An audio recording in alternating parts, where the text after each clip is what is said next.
boy, oh boy, did I mess up with that.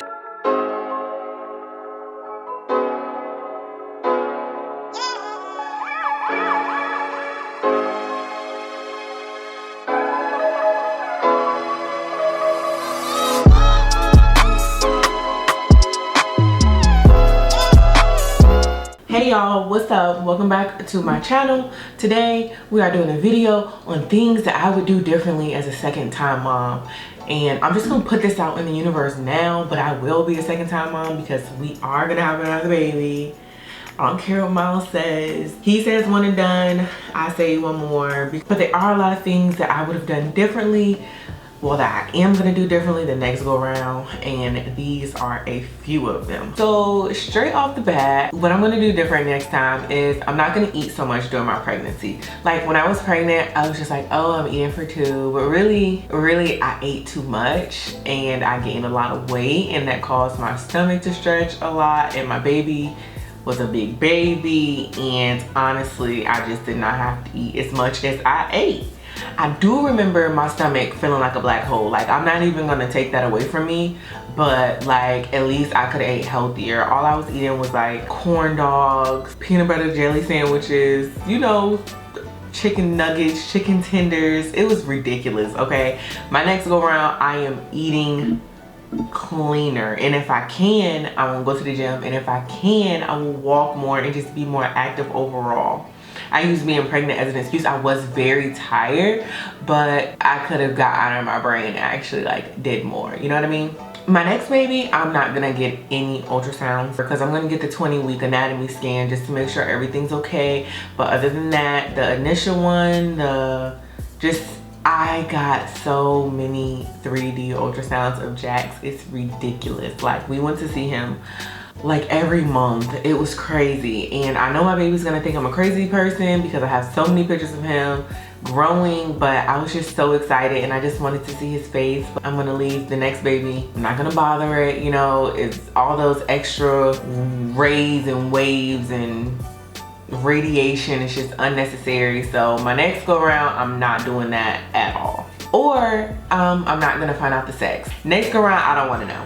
I would have switched my care to a midwife way before I did. I think I switched at like 35 weeks or something, like 32 weeks or something like that. Really late, but like my care would have been just so much more personal if I would have switched to a midwife and just went with my gut like right in the beginning.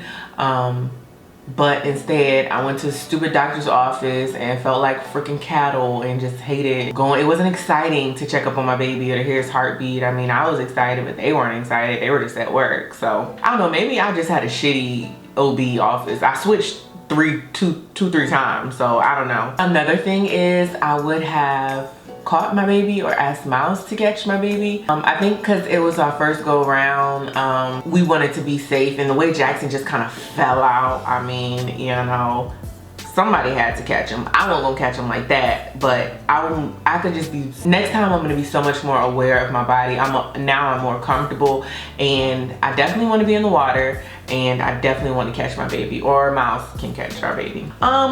This is kind of tricky because it just seems like it's natural to us to want to just, you know, oh, this works for me, so you should try it. It might work for you.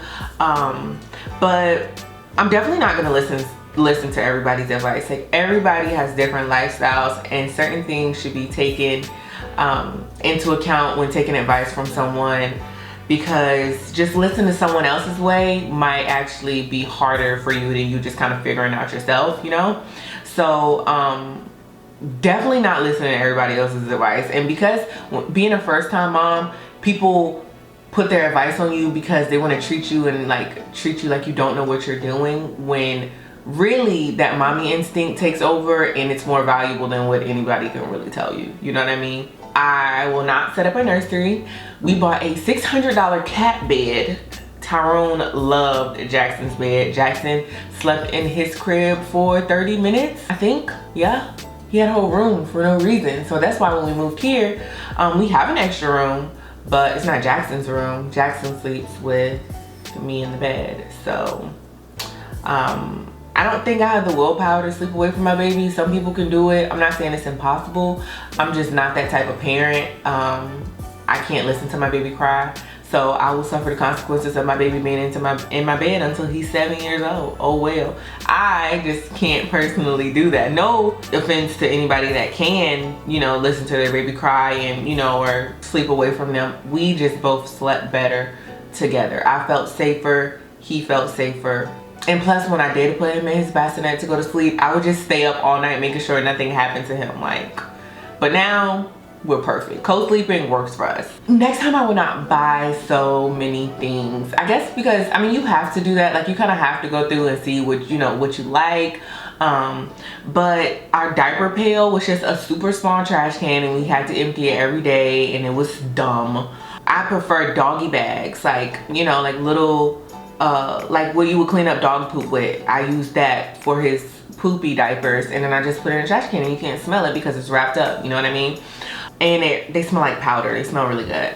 Like I said, the crib was just a $600 cat bed. I wish all his washcloths were loofahs because I use a loofah on him to wash him up and it's just more convenient. You know, I wash up with a loofah. Like, I don't know. He has 1,000,001 washcloths. Like, he didn't need all those. The only things I will buy again is the Bobby pillow for nursing, the white warmer, the Duna stroller, his bathtub, and instead of like 3 swings, just 1. Because he didn't really use it like that for real. And the bassinet that we bought, a complete waste of money and space. Another thing is, I probably won't have a baby shower with my next baby, but if it was a girl and someone, well, shit, I ain't gonna find out the sex. But if I was to find out the sex and, you know, if I was to have another baby shower, I would just ask for strictly monetary gifts because we had so many duplicates and so many people brought us things. We were grateful, but it was things that we didn't want to use on Jax, like Johnson & Johnson and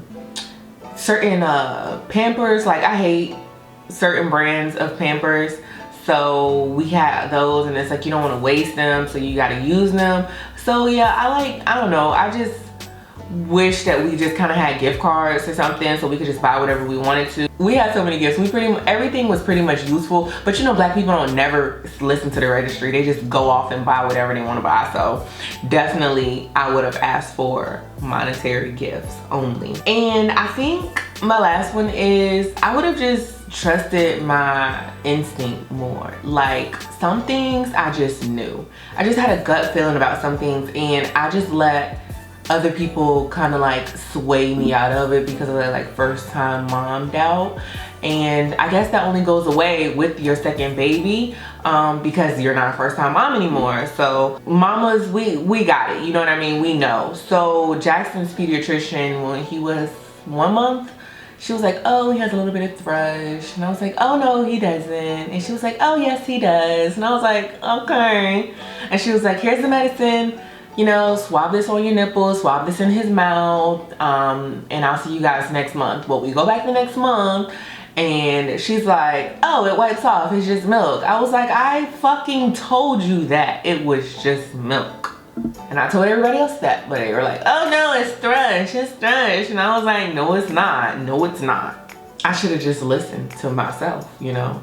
But now that I'm more comfortable, I know my baby a lot more. He was only 1 month. I ain't really know him for real, you know what I'm saying? I only knew him for like 30 days. He only knew me for like 30 days. But now, since he's like 8 months, about to be 9, I know him. And like the other day, he was at a pediatrician and she was like, oh, he has reflux. But I was like, no, he doesn't, you know?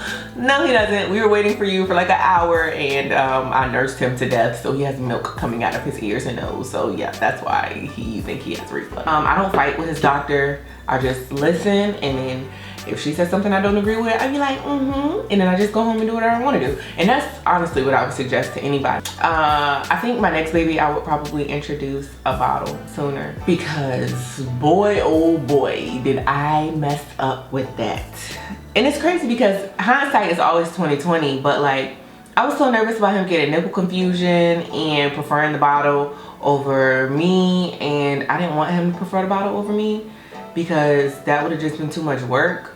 But my next baby, I want to pop in with the bottle, okay sis, because I'm a prisoner to my own baby, all right? So I think that is all I'm gonna say for this video. If you did things differently as, you know, as a second time mom than you did as a first time mom. Leave all that stuff down in the comments below. Let's talk about it, because I feel like a lot of things that I'm gonna do, I feel like it's a lot of things that I'm gonna do differently, but I feel like it's also a lot of things that I'm not gonna do differently. And a lot of people would say that the things that I'm not gonna do differently are still first time mom things, but I don't think so.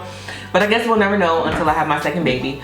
And I will see you guys in my next video. Bye.